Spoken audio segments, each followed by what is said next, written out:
आप देख रहे हैं लगातार अब बीपीएससी भर्ती जो है शिक्षक बहाली को लेकर सभी अभ्यर्थी बहुत सारे लोग इस पर कई एक केस हो चुका है कोर्ट में। आप जाइएगा लगातार देख रहे हैं, कोई ओवर एज को लेकर, कोई नॉर्मलाइजेशन को लेकर, कोई बहुत सारे बात बता रहे हैं।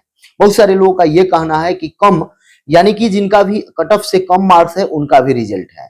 आप भी देख रहे होइएगा, आप भी सुन रहे होइएगा, आपके व्हाट्सएप पे भी आ रहा है, उन लोगों का रोल नंबर तक भी आ जा रहा है और उसमें मिलाने पर यह बात सच्चाई है।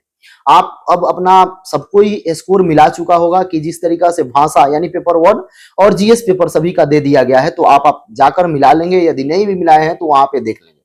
सबसे पहला 2-3 सवाल है, इस पर आप जरूर विचार करेंगे। अभ्यर्थी का कहना यह है कि ठीक है, इसमें जो सीट खाली रह रहा है 1 to 5 का हो, 9-10 का हो, या 11-12 का हो, या जिनका भी जो सीटेट में फेल हो गए, डीएलएड में फेल हो गए, या किसी भी कंडीशन में जिनका सीट खाली रह रहा है, उसको कम से कम इसी वैकेंसी से कुछ सीट भरा जाए, ताकि जो अभ्यर्थी इसमें एक आध अंक कम है उनको मौका मिल सके। यानी कि सेकंड मेरिट लिस्ट की बात अभी भी लगातार जोर पकड़ी हुई है। कल आप देखे होइएगा लाठी भी चार्ज हुआ, बहुत सारे लोगों को लगा भी, और उसके बाद से अब इस पर हंगामा पूरा तेज हो चुका है। आप भी देखे होइएगा जिस तरीका से बीपीएससी भर्ती यानी शिक्षक भर्ती इतनी बड़ी संख्या में पूरे देश के लिए एक मतलब सबका नजर यहाँ पे था, वो कहीं का हो, किसी भी स्टेट के हो, सभी विद्यार्थी का नजर था। लेकिन अब वहीं ये सबसे बड़ा समस्या ये पकड़ चुका है कि ये इसमें कहीं ना कहीं घोटाला हुआ है। विपक्ष भी लगातार इस पर आरोप लगा रहे हैं, जो अभ्यर्थी हैं वो भी आरोप लगा रहे हैं, या इवन जो सत्ता पार्टी के लोग हैं, सत्ता पार्टी के विधायक हैं संदीप सौरभ जी, वो हमेशा युवाओं की बात करते हैं, जाकर शिक्षा मंत्री से मिले, इस पर भी चर्चा की। खासकर सबसे बड़ा समस्या ये हो रहा है कि नियोजित शिक्षक जो बताया जा रहा है कि 28,000 के आसपास उनको लिया गया। अच्छी बात है, लिया जाए, कोई दिक्कत नहीं, उनमें मेरिट है, लेना चाहिए।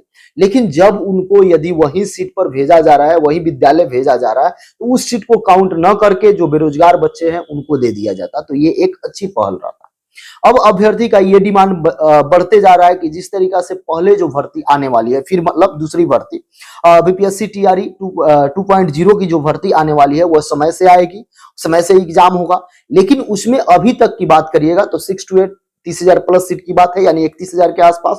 और 9, 10, 11, 12 की बात कीजिएगा तो 18,000 इस टाइप से, या 16,000 इसी टाइप से बात हुआ था। हमेशा पेपर में भी दिया जा रहा है। अब बताया जा रहा है कि 1,10,000 प्लस भर्ती आएगी, और उसमें 1 to 5 को लेकर कोई चर्चा नहीं हुआ था। लेकिन अभी भी आप देखिएगा तो जो रिजल्ट भी दिया गया है, तो 1 to 5 में कुछ सीट खाली रखा गया है, यानी कि 10,000 के आसपास सीट खाली है।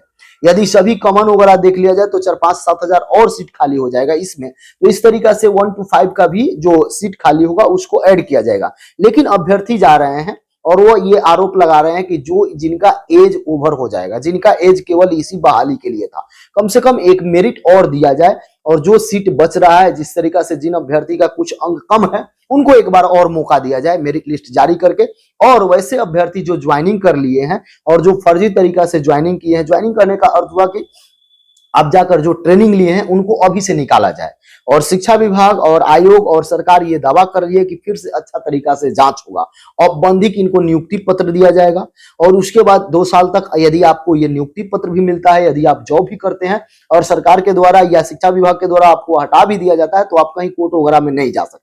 लेकिन एक समस्या देखे होइएगा, जिस दिन से हुआ था उसी दिन से लगातार ये वायरल हो रहा है कि जब लड़की मतलब महिला कैंडिडेट के लिए अलग शिफ्ट दिया गया था, अलग एग्जाम लिया गया था, अलग प्रश्न पत्र था, सब कुछ अलग था, तो उनको नॉर्मलाइजेशन क्यों नहीं किया गया। लेकिन वहीं आप चले जाइएगा हिंदी को लेकर, तो सभी अभ्यर्थी ये आरोप लगा रहे थे, तो अब हिंदी का भी आंसर की दे दिया गया, आंसर की कहने का ओएमआर शीट दे दिया गया, आप उसमें मिला सकते हैं और देख सकते हैं।